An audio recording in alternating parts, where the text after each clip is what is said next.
من امبارح لحد النهارده كل القنوات وكل الاعلاميين بيتكلموا على ضربة جزاء حسين الشحات.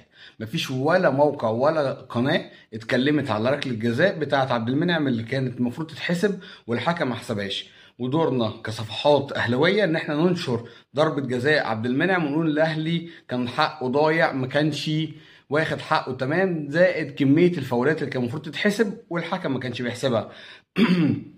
كل المواقع الزملكاويه كلهم شغالين من امبارح بيحاولوا يثبتوا ان الاهلي كسب بالتحكيم وان ضربه الجزاء كانت هي اللي رجعته الماتش. احنا كان لينا ضربتين جزاء، امام عاشور وركله عبد المنعم اللي واضحه وضوح الشمس، بالاضافه لطرد لكريم حافظ بعد تدخله بالرجل. لكن التحكيم ما انصفش الاهلي زي ما كل الصفحات وكل المواقع وكل القنوات بتتكلم من امبارح. هنشوف ان الاهلي هو اللي كان حقه ضايع وضرب